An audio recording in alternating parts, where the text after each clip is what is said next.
আজকে সারাদিন আমরা কি করলাম না করলাম সেটাই তোমাদের সাথে শেয়ার করার জন্য আজকে চলে আসলাম নতুন একটি মিনি ব্লগ নিয়ে।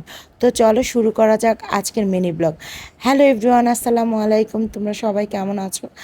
আমি তোমাদের পাশাপাশার ভাবি আবার চলে আসলাম তোমাদের জন্য নতুন আরেকটি ভিডিও নিয়ে। তো চলো শুরু করা যাক। তো এখানে শুরুতেই তোমরা দেখতে পাইছিলা আমার পুচকো শয়তান বিড়ালটা কিভাবে নেট বেয়ে বেয়ে বেয়ে বেয়ে উপরে উঠতেছিল। ওরা এমনই করে, বাসার মধ্যে প্রচুর দুষ্টামি করে। আর এখানে তোমরা দেখতেই পাইছো শুরুতেই তোমাদের ভাইয়া রান্না করতেছিল। হ্যাঁ, কারণ আজকে তোমাদের ভাইয়ার রান্না করার ডেট ছিল। আজকে তোমাদের ভাইয়া আমাকে রান্না করে খাওয়াবে। তো এখানে দেখছিলাম প্রস্তুতি তোমাদের ভাইয়া নিচ্ছিল।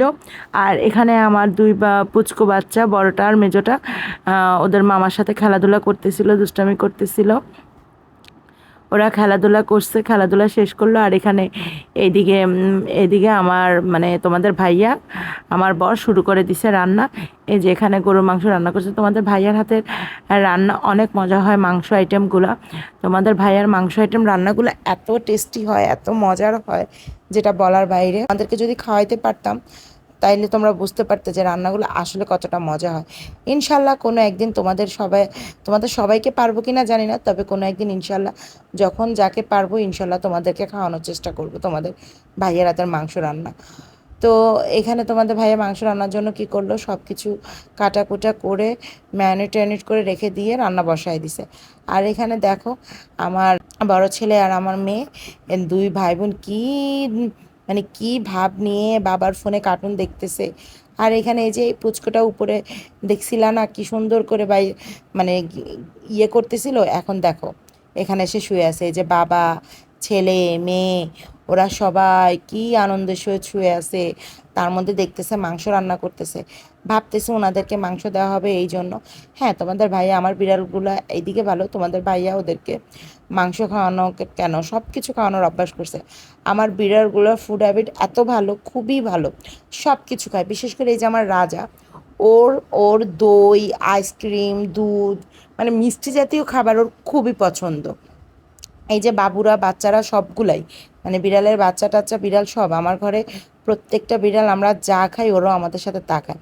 কিন্তু হ্যাঁ, বিড়ালদেরকে তেল মশলা এগুলো খাওয়ানো উচিত না, এগুলো খাওয়ানো ঠিক না। এবং কি আমিও ওদেরকে কখনো তেল মশলা এগুলো দিই না।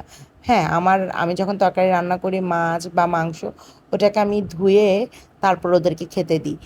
কারণ তেল মশলা খেলে ওদের লোম পড়ে যায়, ওদের অবস্থা খারাপ হয়ে যায়, এই জন্য ওদেরকে কখনো মশলা জাতীয় এগুলো খাবার খেতে দিতে হয় না।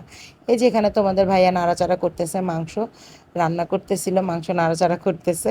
আর রান্নাবান্না আজকে তোমাদের ভাইয়া রান্নাবান্না করতেছিল, কারণ আমি আজকে আমার শরীরটা ভালো না, মনও ভালো না, সব কিছু মিলায় আমার একটু ভাল লাগতেছিল না। আমি বললাম আমি রান্না করতে পারবো না, আজকে তুমি রান্না করো, যেহেতু মাংস রান্না আমার থেকে ভালো তুমি রান্না করতে পারো। তাই তোমাদের ভাইয়াকে দিয়ে দিলাম মাংস রান্না করতে।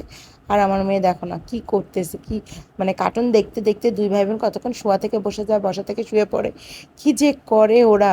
আর এই যে এদের পুচুগুলার খাওয়ার টাইম হয়ে গেছে, ওরা খাবার চাচ্ছিল, তোমাদের ভাইয়ার পিছন পিছন ঘুরতেছিল, তাই তোমাদের ভাইয়া এসে ওদেরকে খাবার দিয়ে দিল।